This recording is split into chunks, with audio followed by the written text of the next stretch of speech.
Greetings, fellow members of the Esoteric Order of Gamers. I wonder if you might feel like another joy of unboxing. Well, I do, and so I'm going to do one, and it's Fate of the Elder Gods today, along with the expansion Beasts from Beyond.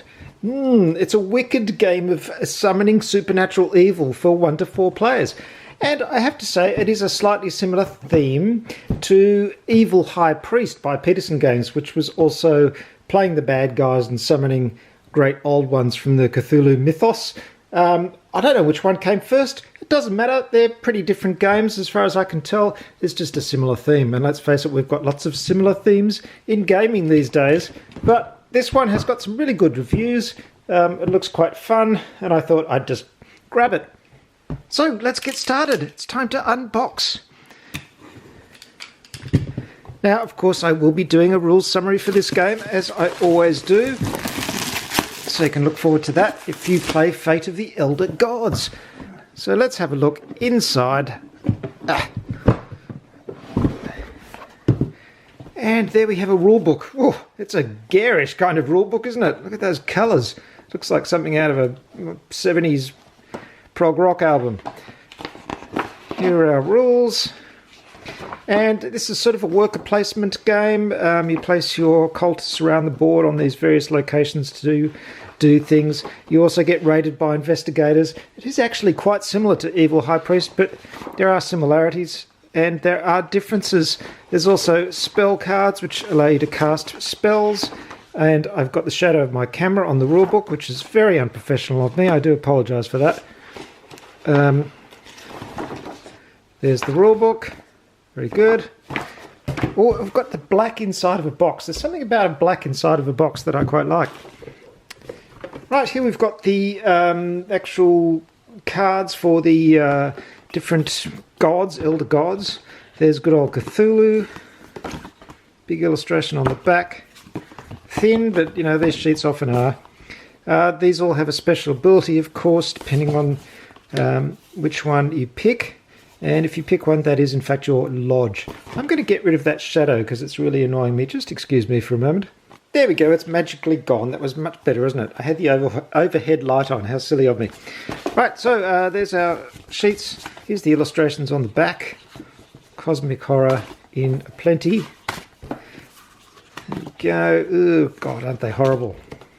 Though it's funny, I've seen so many versions of these mythos creatures now. They're all sort of getting like, you know, well-known chums. The cosmic horror edge is wearing off a little bit.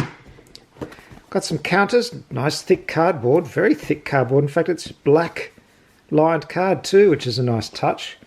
I like to see more of this, which is this card that has got black inside. I think that's really nice. In the old days, I used to get a black marker and mark the outside of the markers to make them look black. And then I discovered when I had my games in storage for a long time that it could sometimes foster mould. You could get mould where you put the outline marker. So I've stopped doing it, but it's really good to see it built into the cardboard. There's another sheet. Right, here's our board, which is called the altar in this game. And as you can see, it's custom cut, which is really nice. Something on the back. Oh, look, that big illustration is on the back, which you'll never see, but here it is. It's quite spectacular. This is the abyss in the middle where all your cultists go when they've been naughty.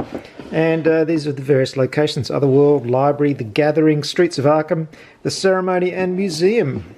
So yeah, quite an interesting board. It's really nice to see something with a cut edge like that. Very interesting. Oops.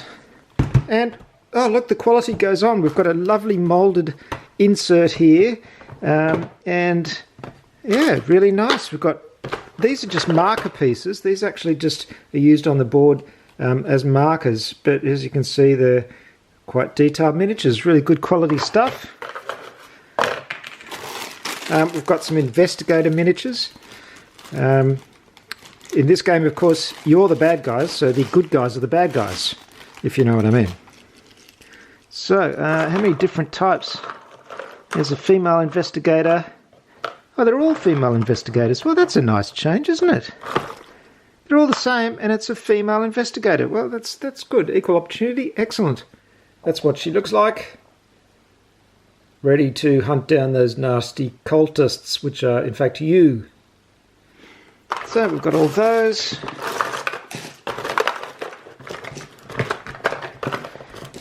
We've got cultists, of course, in 4 different colours.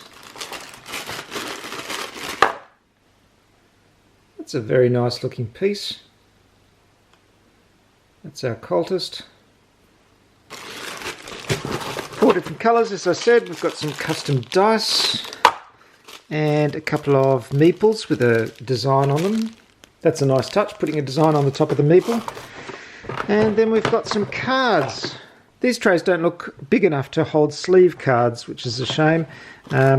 If that's going right to the top of that lip, then, you know, if they're sleeved, it's going to take even more space. Otherwise, beautiful. Anyway, so what we have here are artifact cards, which you can use to do various things. And nice to see they're all individually illustrated. I'm really impressed with the quality of this game. It's even better than I expected. That's nice. We've got some more small cards here. The ones with this symbol on the back are gate cards. Oh, I've got curses as well. You can also get cursed during this game. It's a little bit like the Dead of Winter mechanic, in that another player draws the curse card, and if you set off the trigger conditions, the curse gets resolved. So that keeps everybody else on their toes during other people's turns. And then finally we have spell cards here, and they will have a different symbol on the back which you can use to power your spells, basically. And other abilities on this side. These are all the different spells and the cost to cast them. And finally here we have some reference cards and some god cards which you use at the start of the game to pick which god you're going to be playing. Right, let's go on to Beasts from Beyond now, which is the first expansion. Because the reviews had been good of this game, I decided to go right ahead and get the expansion as well at the same time.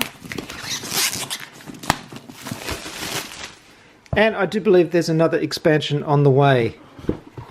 So in Beasts from Beyond, we have some more elder gods as well, but we have mostly monsters. They're the main thing, and you can see monster miniatures. There's some extra spell cards as well. Here are our extra gods.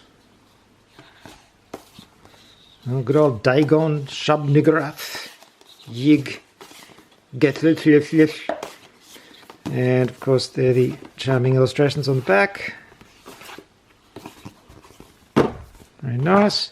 And then most of the space is taken up with these new miniatures. And they look very nice. Let's look at those more closely in a moment.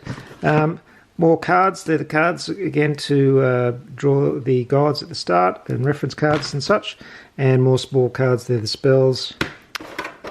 Let's have a look at these. Oh, and look at that. That's a nasty looking thing. That's a Shoggoth, I believe. Ugh. These would be quite fun to paint, actually.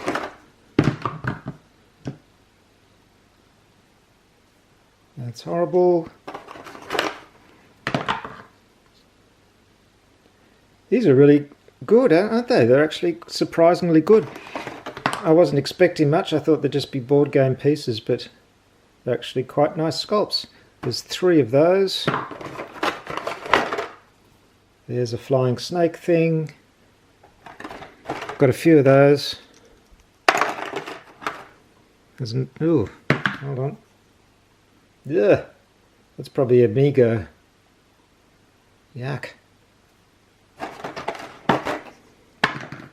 And finally some other strange flying lizard thing. That's a bit weird, that one. It's not quite as effective. But they're nice figures. Well, that's it. Fate of the Elder Gods by Fabled Nexus and the expansion Beasts from Beyond. Really nice looking package. I've got to see what else this company has done, because this is the first one I've got by them. and it looks like a very high quality production. And as I said, the reviews have been good. It's a fun worker placement game with spells thrown in, and I'm really looking forward to giving it a go. Check out the Esoteric Order of Gamers soon, because I'll be having a rules summary for this game up there very soon indeed. In fact, I've almost finished it already. I got started before the game even arrived, just to get ahead of myself. And of course, don't forget to check out the Esoteric Order of Gamers on the social media channels. Subscribe to this channel here on YouTube. Thanks very much for watching, folks. I'll see you next time. Good gaming.